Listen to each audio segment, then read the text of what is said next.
Il y a 10 000 épaves en mer du Nord.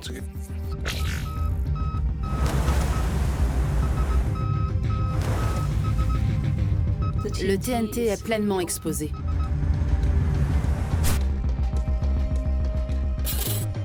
« 60% des poissons présentaient de graves lésions hépatiques et des tumeurs.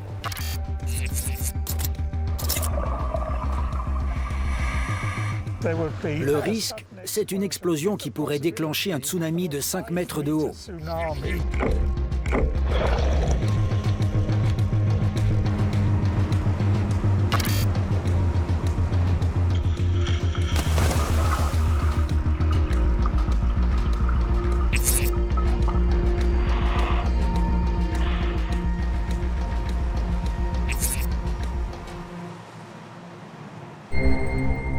Le navire de recherche allemand Heinke est en mission d'exploration à la recherche d'un redoutable héritage.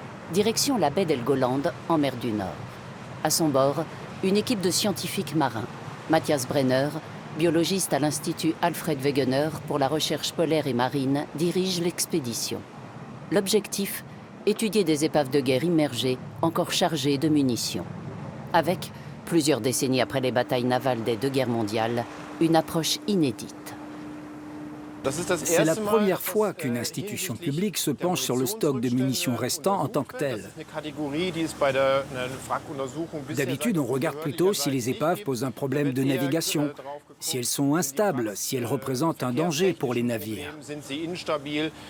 L'aspect environnemental, par exemple combien de munitions sont encore à bord, ou le possible rejet de substances dans l'environnement, n'a encore jamais été étudié. Et c'est l'objet de ce projet. Le projet européen North Sea Rex, dont le périmètre d'action englobe toute la mer du Nord, est financé par l'Union européenne à hauteur de 4,5 millions d'euros. Première destination du Heinke, l'ancien croiseur Mainz.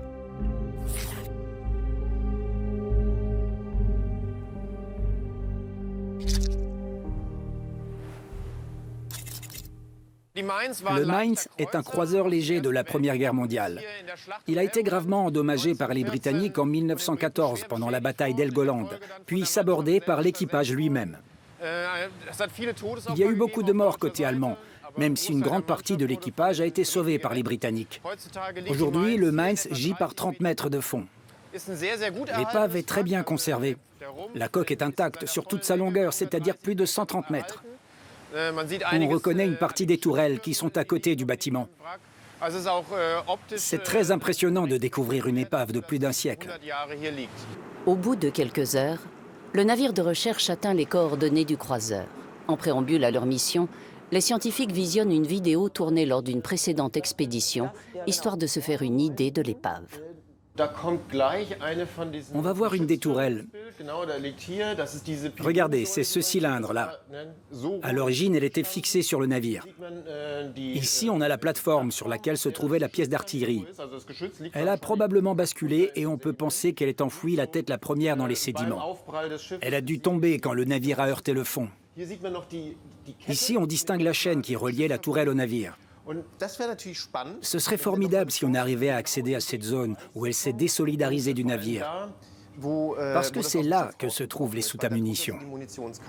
Le fonctionnement du navire de recherche coûte près de 17 000 € par jour. Grâce aux technologies de pointe dont il est doté, les scientifiques vont pouvoir prélever une grande diversité d'échantillons. Ça y est, tout est prêt pour la mise à l'eau.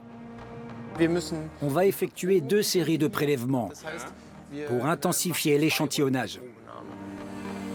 CTD. C'est le nom de l'appareil utilisé pour cette opération. Il est descendu vers l'épave le plus délicatement possible. À différentes profondeurs, ces couvercles se referment automatiquement.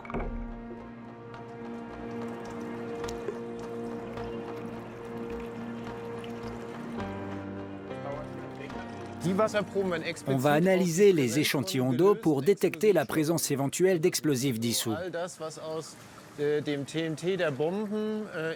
Une fois qu'il est au contact de l'eau, le TNT des bombes se transforme en substances qui sont aussi toxiques que le TNT lui-même. Les toxicologues de l'université de Kiel prendront le relais pour une analyse plus poussée des échantillons. Je ne suis pas inquiet, mais disons que je m'étonne que 70, 80 ans après la Seconde Guerre mondiale, ou 100 ans après la Première Guerre mondiale, on en soit encore à gérer ce problème dans de telles proportions. Rien n'a fondamentalement été fait pour ce qui est des munitions immergées, ni pour ce qui est des épaves ou des résidus de munitions présents sur ces épaves. On s'est contenté jusqu'à présent d'intervenir ponctuellement, en urgence. Si des munitions, des mines réelles remontent à la surface ou s'échouent quelque part, alors on réagit. En revanche, il n'y a pas d'approche systématique et globale sur la manière de traiter ce problème. Et encore moins de solutions pour le régler définitivement. Comme le montrent les images, les épaves de guerre offrent un habitat à de nombreux poissons et autres animaux. Les chercheurs veulent savoir si le TNT constitue un risque toxicologique pour cette faune sous-marine. Après 30 minutes de navigation au-dessus de l'épave, l'équipage du Heinke remonte le chalut. Les biologistes marins s'intéressent de près à la limande, un poisson plat connu pour être particulièrement fidèle à son lieu de vie et à son habitat. On les trie par taille. Elles doivent mesurer entre 23 et 25 cm. Ça garantit qu'elles ont déjà un certain âge et qu'elles ont absorbé une bonne dose de polluants. Les prises accidentelles sont rejetées dans la mer. Les biologistes ont gardé une trentaine de limandes. On mesure les poissons avant d'examiner leurs organes.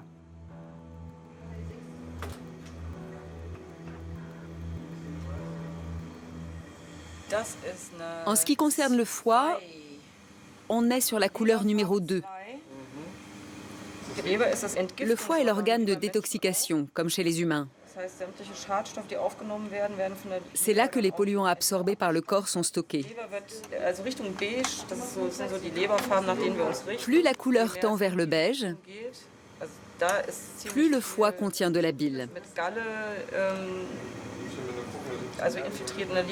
Là, c'est un foie qui est trop gras. La graisse peut être un signe que le poisson est malade. L'azote liquide dans le seau est à quasiment moins 200 degrés. Les échantillons sont congelés pour des analyses ultérieures en laboratoire. L'équipe travaille jusque tard dans la soirée afin de passer en revue le plus d'échantillons possible. Tant que nous nous défendions, l'ennemi ne cessait de tirer. Puis nos tireurs se sont tués l'un après l'autre, criblés de balles. Et les équipes de pourvoyeurs ont aussi péri. 10 000 épaves se trouveraient en mer du Nord. Selon le musée maritime allemand, près de 700 d'entre elles abriteraient des munitions. L'équipe scientifique en étudie actuellement 15. Elle s'appuie notamment sur des spécialistes comme Uwe Wiechert. Le seul fait de localiser les bonnes épaves est un vrai travail de recherche en soi. Cet ancien officier de marine épluche les archives maritimes. La première source fiable est le Weyers Flottentaschenbuch, qui a été édité pour la première fois en 1900. Il paraissait donc déjà en 1914, quand la Première Guerre mondiale a éclaté. J'examine les photographies des navires de guerre, qui ont des descriptions plutôt succinctes. Grâce à cette première piste, Uwe Wiechert recherche d'autres informations concrètes, des enregistrements de la dernière position connue du navire, des données sur les munitions qu'il transportait. L'ancien officier passe au crible de nombreux documents de bataille navale, majoritairement trouvés dans les archives militaires allemandes de Fribourg-en-Brisgau. À Fribourg, je commence par les répertoires qui sont déjà en partie disponibles en format numérique. Ça me permet d'effectuer le travail préparatoire chez moi sur mon ordinateur et de faire une première sélection. Mais tout n'est pas encore converti au format numérique, loin de là. On ne peut pas numériser en 2 ou 3 ans l'équivalent de 51 km d'archives. Je consulte donc aussi des répertoires au format papier, ce qui m'oblige à rechercher manuellement toutes les données de construction, les plans, bref, tout ce qui est conservé dans les archives militaires. Fort des informations recueillies, il essaie notamment d'évaluer combien de munitions le navire a tiré. Il peut ainsi en déduire la quantité que chaque épave conserve encore à son bord. Uwe Wiechert étudie les plans de construction à la loupe. Je cherche à localiser les pièces d'artillerie et les tubes lance-torpilles, ainsi que les stocks de torpilles et d'explosifs. Je recherche aussi qui étaient les bailleurs de fonds, puisque c'était un acte de guerre. J'essaie d'évaluer la quantité de munitions qui pouvaient être acheminées de la réserve vers les pièces d'artillerie. Quel chemin les munitions devaient emprunter.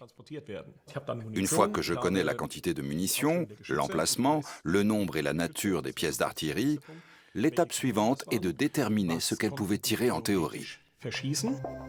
Il faut à peu près un mois à Uwe Wiechert pour reconstituer l'histoire militaire d'un seul navire et réunir les principales données concernant le bâtiment de guerre. De quoi fournir aux scientifiques sur place une documentation indispensable à leur mission. Au large du Danemark aussi, la mer du Nord a été le théâtre de batailles navales acharnées. L'Aurora est le navire de recherche de l'université d'Aarhus. La géophysicienne Katrine Juhl-Andresen y effectue des recherches. Mon rôle dans ce projet est de collecter les informations sur les épaves présentes dans les eaux danoises de la mer du Nord. Nous menons des expéditions avec l'Aurora pour récolter des données géophysiques sur 2 épaves. Je dirige l'opération de plongée sur une des 2, le sous-marin UC-30.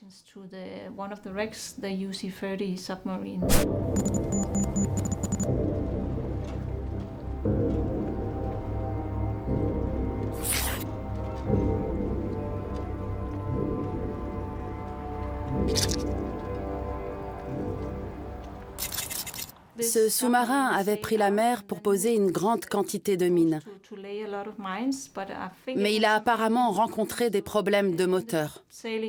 Il a dû mettre le cap vers la Manche, puis vers le nord en contournant l'Irlande et l'Écosse, dans l'espoir de regagner son port d'attache. Mais sur son parcours, il a heurté un champ de mines britannique. Le lieu où se trouvent les restes de l'épave est longtemps resté un mystère. Ce n'est qu'en 2016 que l'épave du sous-marin est retrouvée de manière tout à fait fortuite, avec 18 mines et 6 torpilles à son bord. Katrine Juhl-Andresen est secondée dans ses recherches par des plongeurs de la marine danoise. Ceux-ci ont installé autour de l'épave des échantillonneurs passifs, des filtres qui collectent les polluants, ainsi que des paniers remplis de moules vivantes. Ces dispositifs resteront plusieurs mois immergés et absorberont toutes les substances explosives présentes dans l'eau. Dans l'épave de l'UC-30, plusieurs mines sont déjà totalement rongées par la rouille.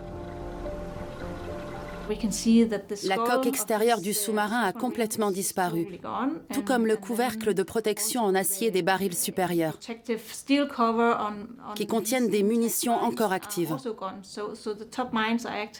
Le TNT est donc pleinement exposé.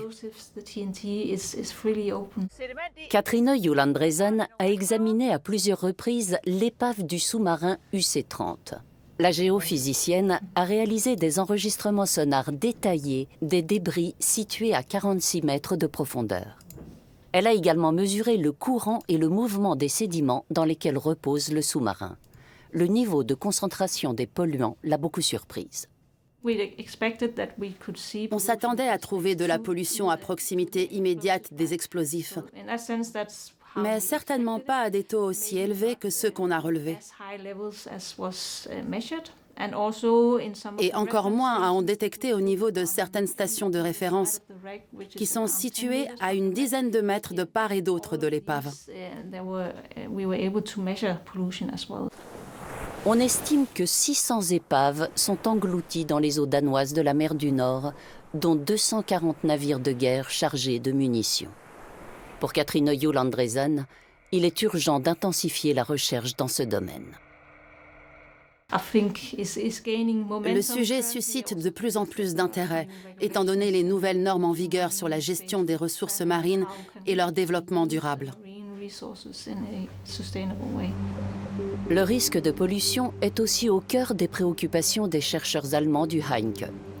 Avec un robot sous-marin, ils veulent s'approcher au plus près de l'épave du Mainz afin de réaliser de nouveaux enregistrements vidéo. Dans notre jargon, on appelle ça un véhicule sous-marin téléopéré. C'est un robot de plongée télécommandé que nous allons tout de suite raccorder au câble, le fameux cordon ombilical. Puis nous le mettrons à l'eau et nous le guiderons à distance.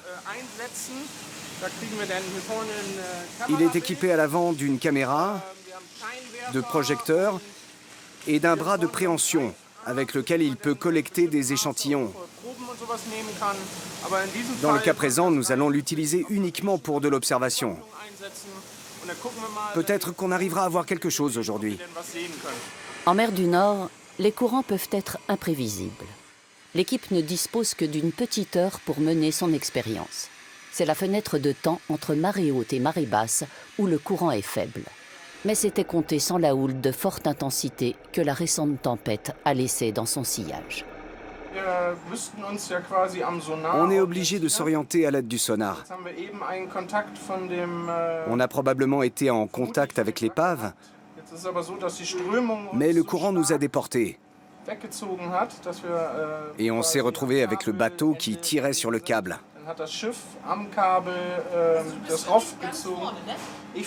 Je fais tout pour exploiter au mieux les capacités du robot. Mais là, on a atteint les limites.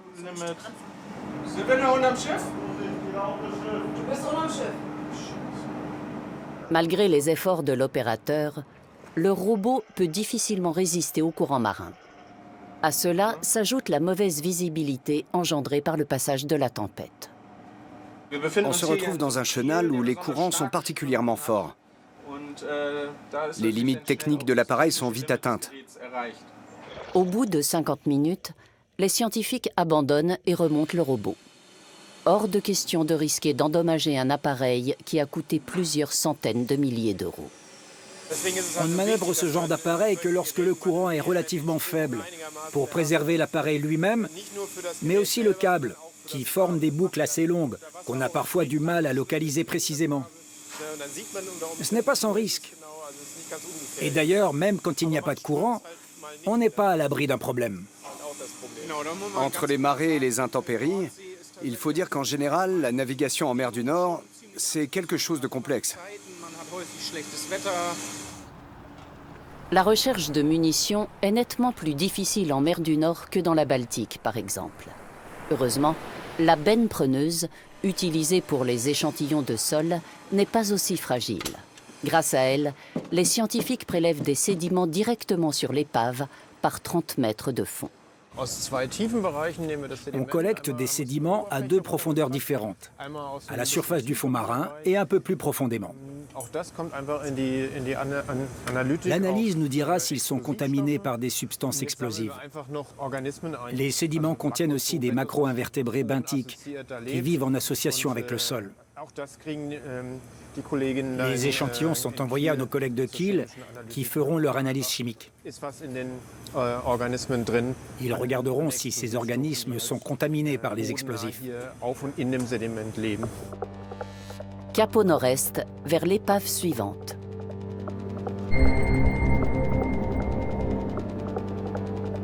C'est ici, au service de toxicologie de l'université de Kiel, qu'arrivent les échantillons des expéditions de recherche. Depuis plusieurs années, Edmund Maser et son équipe analysent les polluants contenus dans les munitions immergées. Après avoir travaillé sur la zone baltique, l'équipe étend désormais son périmètre d'étude à la mer du Nord. Au programme du jour, la recherche de traces de TNT dans les échantillons de sédiments autour du sous-marin UC-30 qui repose au large des côtes danoises. En concentration élevée, le TNT est hautement toxique. Mais dans le cas des munitions immergées, le problème concerne surtout ses effets chroniques, car le TNT est cancérigène et mutagène. Pour mesurer précisément le taux de TNT des sédiments, les toxicologues pèsent soigneusement chaque tube, puis y ajoutent de l'eau dans une proportion déterminée. Un passage à la centrifugeuse permet ensuite de séparer le TNT des sédiments. L'eau chargée des substances explosives est ensuite filtrée à travers un matériau résineux.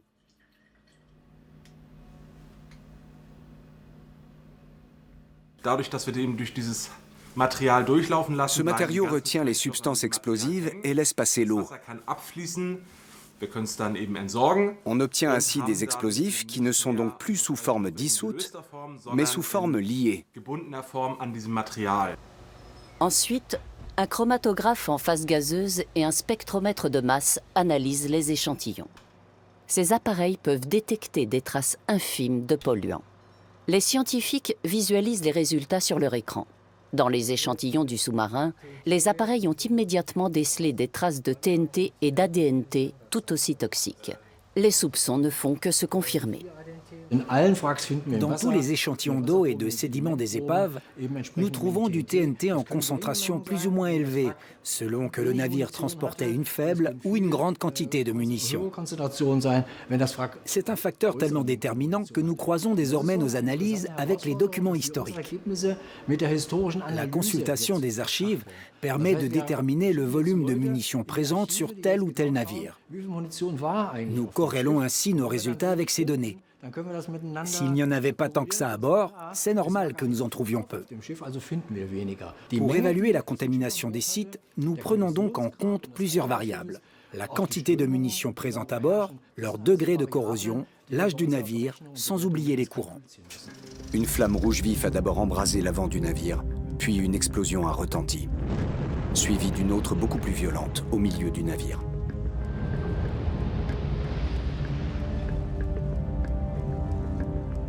Le risque de pollution n'est pas le seul problème posé par les munitions immergées. D'après les experts, les explosifs immergés deviennent de plus en plus instables au fil du temps. Il y a donc un réel risque d'autodétonation, sans compter que ces explosifs sont très sensibles au choc. En cas d'impact, les anciennes munitions peuvent encore exploser. Des mines, par exemple, ont été déclenchées par des engins de pêche. C'est arrivé récemment dans la Manche avec un bateau britannique. Il y avait du verre partout. Tous les écrans étaient par terre. Le tableau de bord avait volé en éclats. On aurait dit que King Kong était passé par là avec une batte de baseball. J'ai eu 3 vertèbres cassées, des coupures assez profondes sur les jambes, avec point de suture, une fracture du sternum et l'arcade sourcilière ouverte. La Grande-Bretagne doit elle aussi faire face au problème des munitions immergées. Plusieurs centaines de navires de guerre ont coulé au large de ses côtes. Située à l'embouchure de la Tamise, Sheerness, à l'est de Londres, est une ville en sursis. C'est ici que repose depuis 1944, à proximité immédiate du couloir maritime, l'épave du cargo américain Richard Montgomery. Depuis près de 80 ans, ses mâts pointent vers le ciel, tels de sinistres augures.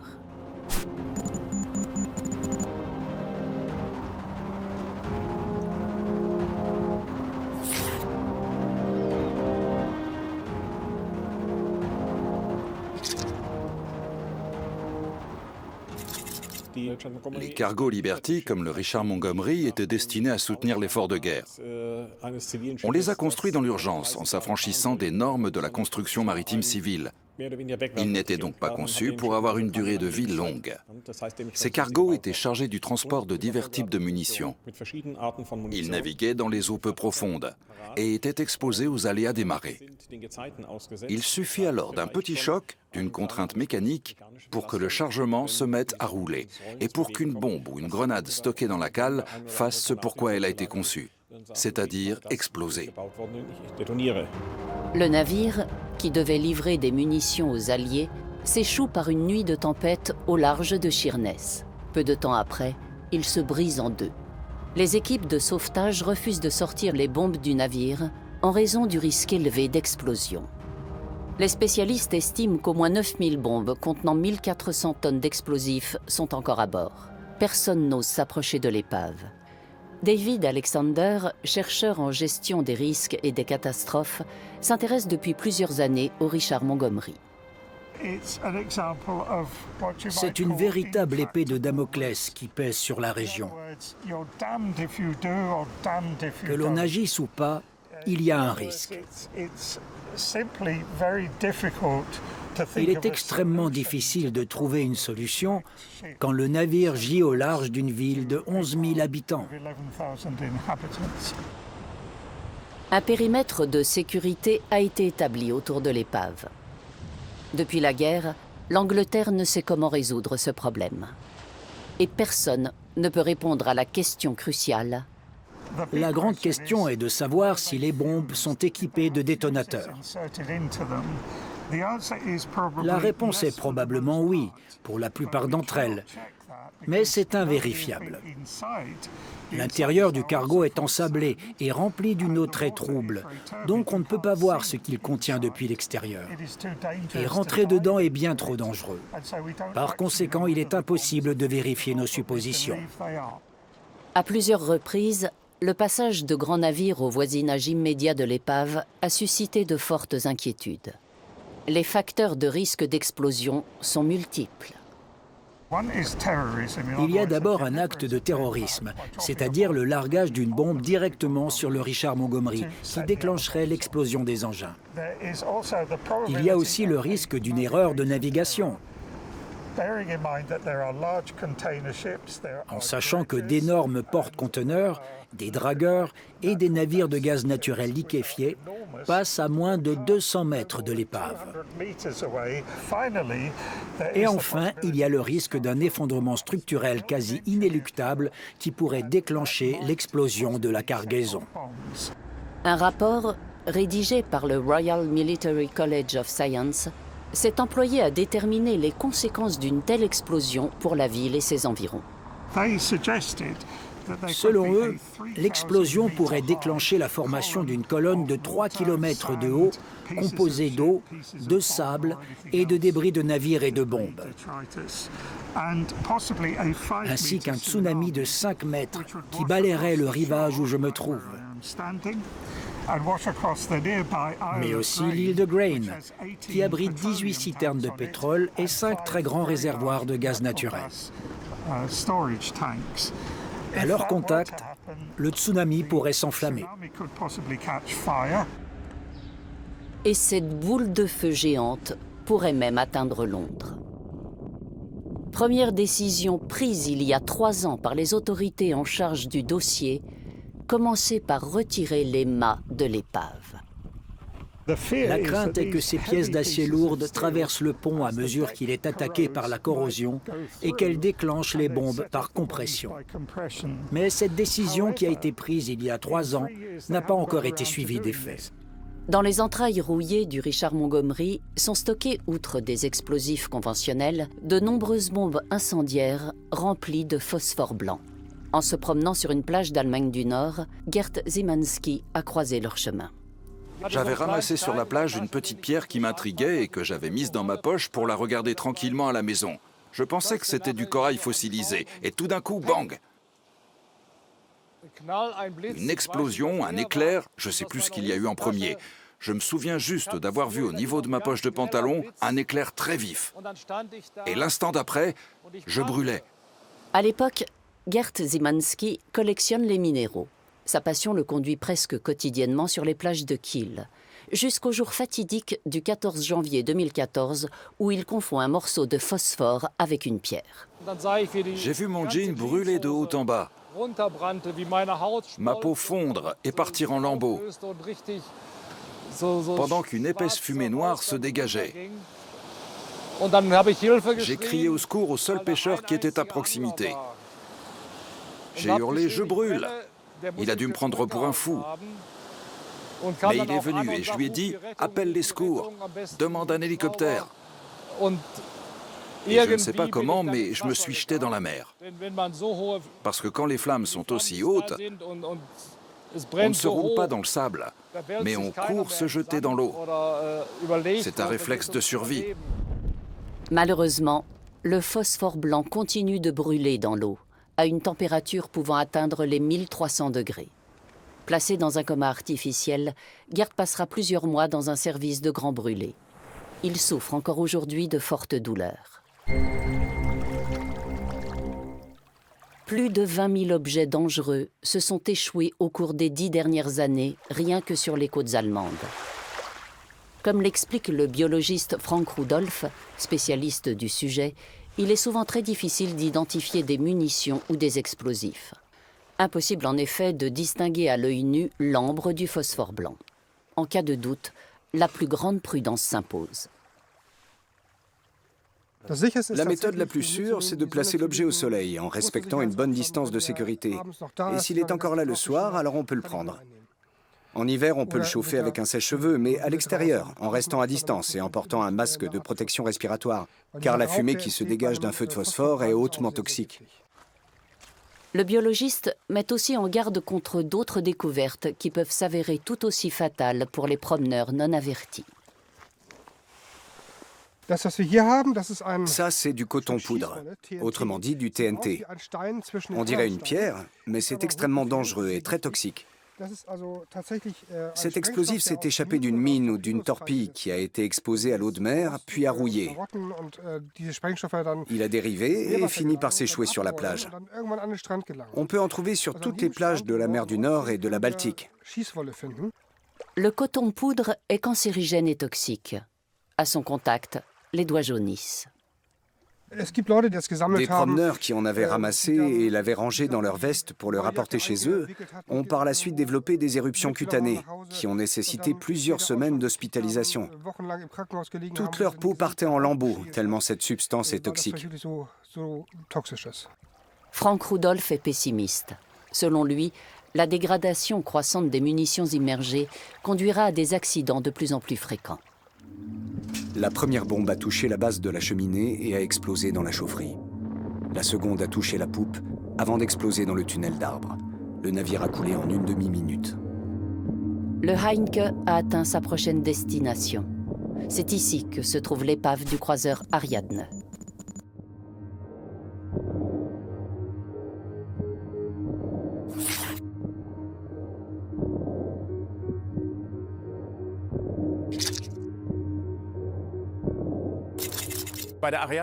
On suppose que l'Ariadne a coulé avec toutes ses munitions, y compris sa cargaison de torpilles, car aucun rapport n'indique que des munitions aient été lancées.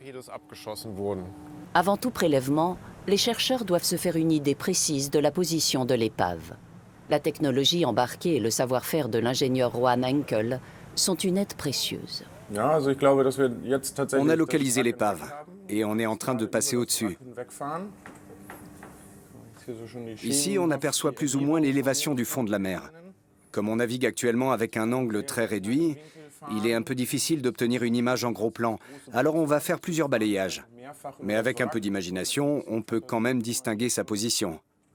Le multibeam, comme on l'appelle si joliment en anglais, ou sondeur multifaisceau, est intégré dans la coque du bateau. L'appareil envoie des ondes acoustiques vers le fond, qui sont ensuite réfléchies vers la surface.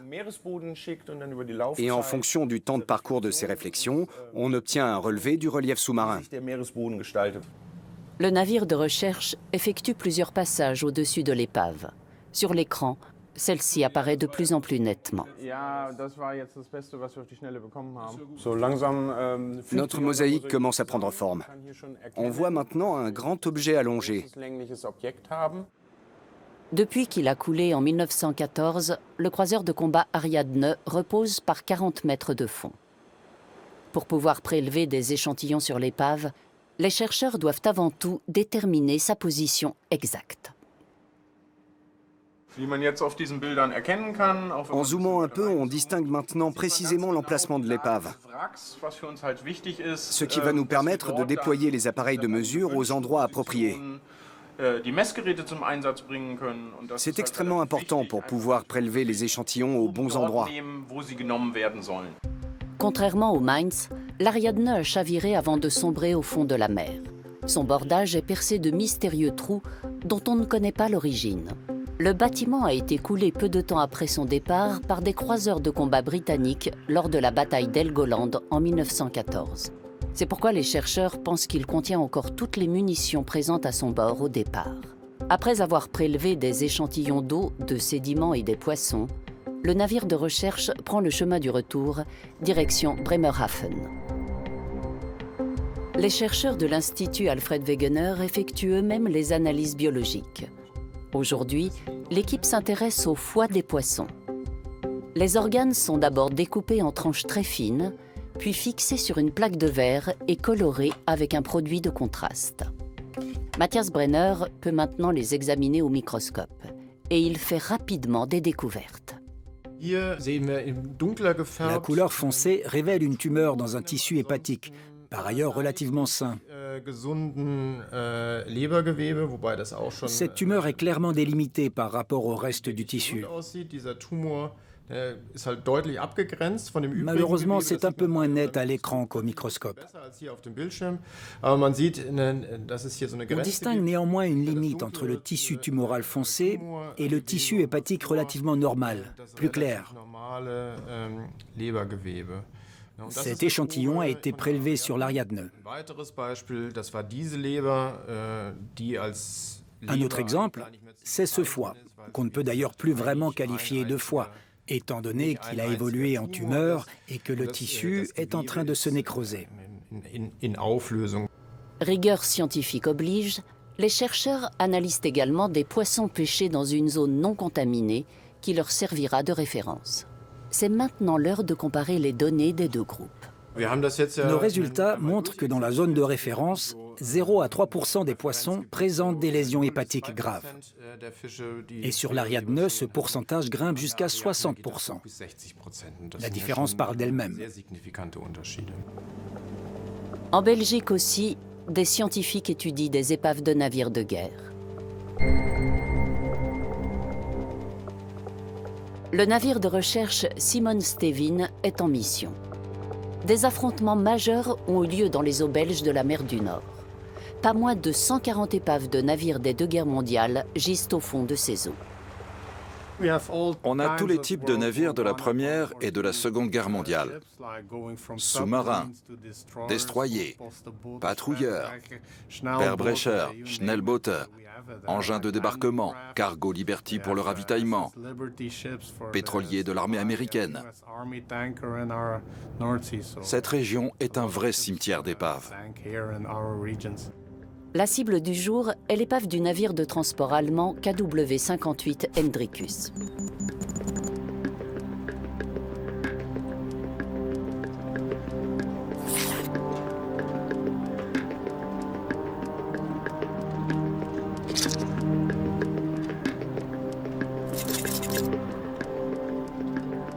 Le KW-58 Hendrikus était un navire civil. C'était un haranguier réquisitionné pour transporter une cargaison de mines anti-chars et d'obus de mortier vers la France. En chemin, il a été attaqué par des vedettes lance-torpilles de la British Navy. Les Britanniques ont essayé de s'emparer de la cargaison et de l'équipage. Mais le haranguier a décidé de se saborder. Et le navire a coulé avant que les Britanniques ne mettent la main dessus. Sven van Elst est archéologue au Vlies, l'Institut flamand de la mer. Ce plongeur aguerri est familier des épaves qui reposent dans les eaux de Belgique, une expérience précieuse pour ses recherches. Les mines anti-chars ou Tellermines et les obus de mortier du KW-58 Hendrikus l'inquiètent particulièrement. Les Tellermines étaient composées d'une fine enveloppe métallique entièrement remplie de TNT. Leur usage n'était pas celui des bombes à fragmentation. Il s'agissait juste de TNT dans une gaine en métal. Or maintenant, la plupart d'entre elles, ou en tout cas certaines, sont corrodées.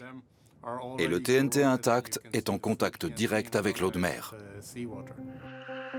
En plongeur averti, l'archéologue réussit souvent de très bonnes prises de vue sous-marines.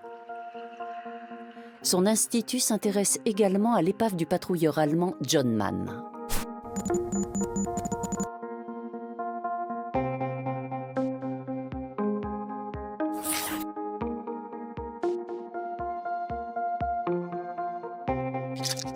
Le John Mann a été coulé au large de Zeebrugge en février 1942 par des avions britanniques. Le navire était à l'origine un bateau de pêche. Pendant la Seconde Guerre mondiale, il a été équipé de canons anti-aériens et de grenades sous-marines. Gravement endommagé, il repose aujourd'hui au fond de la mer. Nous avons donc plongé sur le patrouilleur John Mann. On peut voir à l'écran ses canons antiaériens et ses grenades sous-marines. Il transportait 6 de ces grenades qui étaient destinées à être utilisées contre les sous-marins. Dans le cadre du projet North Sea Rex, on cherche à voir si le TNT de ces munitions a déjà commencé à fuir.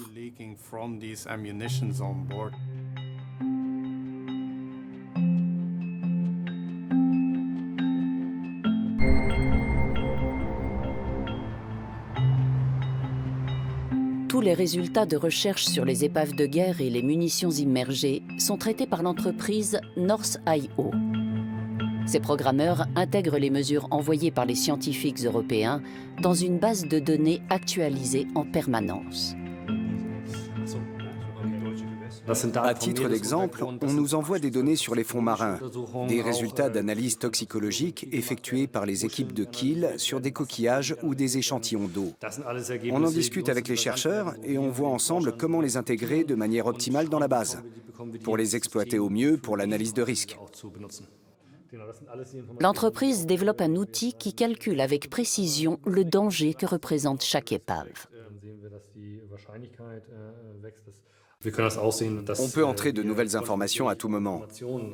Ici, par exemple, on sait grâce aux archives quand le navire a pris la mer et quand il a coulé. Mais on sait aussi qu'en juin 2020, on a prélevé des échantillons sur l'épave. L'actualisation est permanente.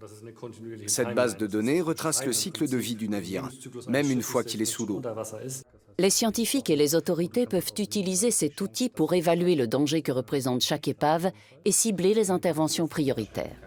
Mais Jan Wendt sait que sa base de données est loin d'être complète. C'est un travail sur le long terme. Il nous faudra plus de 10 ans pour avoir une vue d'ensemble de la situation. Mais cette technologie, développée en collaboration avec les chercheurs, nous permet pour la première fois de le faire.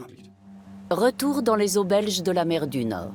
Aujourd'hui, Ute Marx et Romina Schuster de l'Institut allemand Alfred Wegener sont à bord du Simon Stevin, un exemple de coopération réussie entre pays européens. On s'entraide. En tout cas, pour ma part, j'ai toujours eu de bonnes expériences. On veille à ce que les collègues aient accès à tout ce qui leur est nécessaire dans leur recherche. C'est un échange de bons procédés. Le navire de recherche a entre-temps atteint les coordonnées de l'épave du KW-58 Hendrikus. Il y a 3 mois, Sven van Elst et son collègue Ruben Perez ont placé à côté des munitions rouillées des cages contenant des moules. Ils vont maintenant les sortir de l'eau. Près de l'épave, la visibilité est bonne aujourd'hui. Les mines anti-chars corrodées et ouvertes sont bien visibles. À bord, Ute Marx et Romina Schuster attendent le retour des 2 plongeurs. Les chercheuses vont disséquer et préparer les moules. Les mollusques sont de précieux bioindicateurs de pollution. Les moules sont des organismes sessiles, c'est-à-dire qu'elles restent fixées à leur substrat. Elles possèdent un très bon système de protection. Si elles détectent des polluants dans l'environnement, elles peuvent soit refermer leur coquille, soit se laisser dériver vers des eaux de meilleure qualité. Mais l'avantage est qu'elles restent pour certaines très longtemps au même endroit et qu'on peut ainsi localiser facilement l'origine des polluants.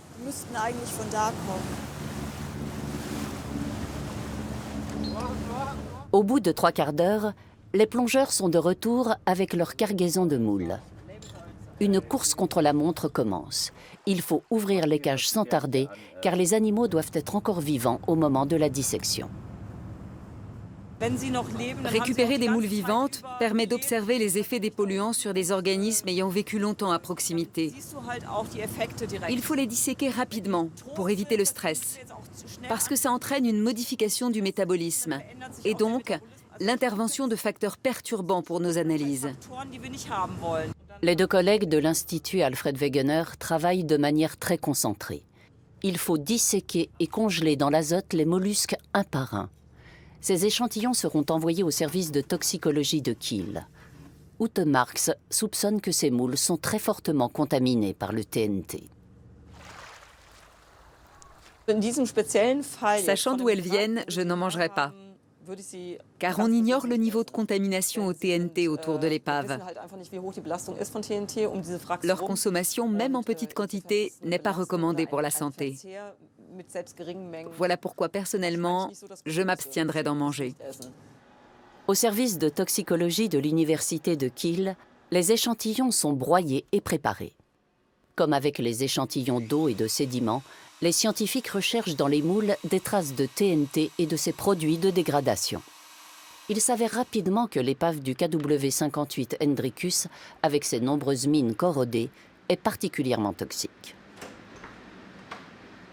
Comparé à celui d'autres navires, son degré de pollution est exceptionnellement élevé.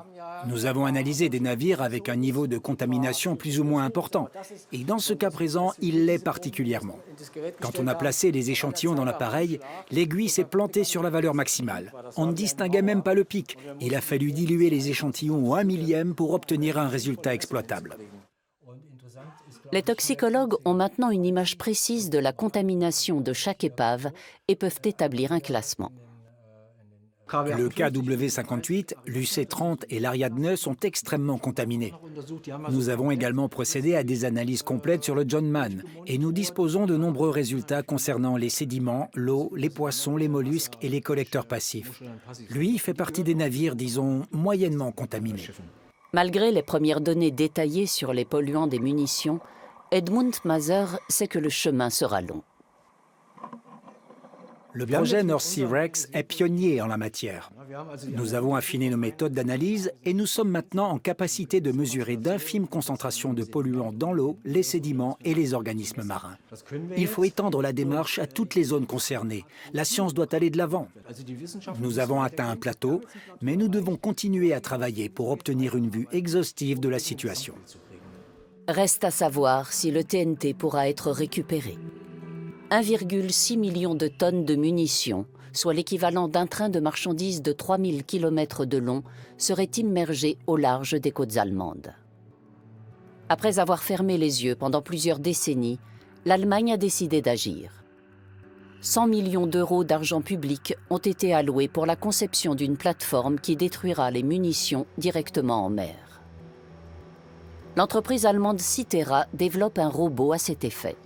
Sa mission ? Collecter les munitions au fond de la mer et les amener sur la plateforme. L'appareil est d'abord testé en piscine.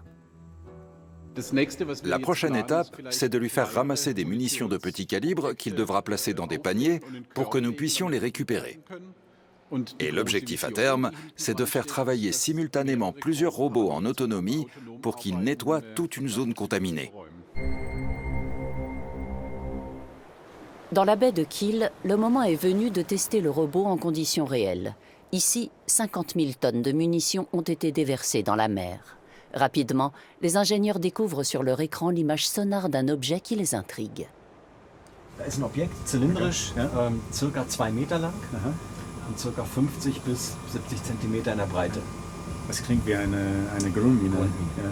Alors que le robot se dirige vers ce qui ressemble à une mine de fond, un problème survient. Son bras de préhension réagit avec beaucoup de retard.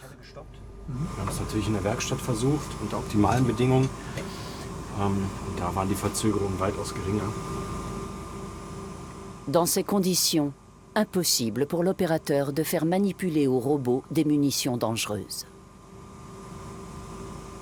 Le débit de données est insuffisant. C'est surtout lié à la connexion Wi-Fi, mais aussi au câble qui relie la bouée au robot. Nous avons évidemment testé la procédure hors de l'eau, et le débit de données était correct. Mais au-dessus de l'eau, le Wi-Fi réagit différemment qu'au contact de l'eau de mer, tout comme le câble. C'est ce qui explique la faiblesse des signaux. L'équipe ne remontera pas la munition aujourd'hui. Ja, das könnte man jetzt greifen, aber das werde ich nicht tun. Das könnte eine Geschossspitze sein. On ne peut rien remonter sans avoir été mandaté, en l'occurrence par le service de déminage. Ce genre d'opération est très encadré sur le plan juridique. Le robot poursuit sa mission et ne tarde pas à trouver d'autres munitions de la Seconde Guerre mondiale avant d'être remonté par les développeurs. La journée s'achève sur un bilan positif. La mise à l'eau et la remontée se sont bien passées, c'est le principal. Toutes les fonctionnalités ont pu être déployées. On a eu un retour positif des pilotes qui ont pu utiliser les capteurs. En revanche, la bande passante du réseau a posé problème. C'est pourquoi on n'a pas pu opérer avec autant de finesse et de précision qu'on aurait aimé. Mais dans l'ensemble, ça a très bien fonctionné. Et on sait ce qu'il faut améliorer. Il faudra attendre 2-3 ans avant que le robot puisse nettoyer des zones contaminées. Un premier pas pour relever un immense défi. Ma dernière vision du navire est un champ de ruines. Le milieu du navire n'était plus qu'un enfer fumant. Sur le gaillard arrière, une pièce d'artillerie crachait encore son venin. Il aura fallu attendre plusieurs décennies après les 2 guerres mondiales pour que les scientifiques européens se penchent enfin sur le danger que représentent les épaves de guerre. Nous avons mis en place une très bonne base de données et nous avons obtenu des résultats étonnants. On ne s'attendait pas à ce que la concentration de polluants autour des épaves atteigne des niveaux aussi élevés. Et on est très préoccupé par les taux de tumeurs chez les poissons. Ce résultat nous a pris au dépourvu. Il faut intensifier la recherche dans ce domaine. C'est la seule façon de mieux comprendre les différents facteurs de risque liés aux épaves.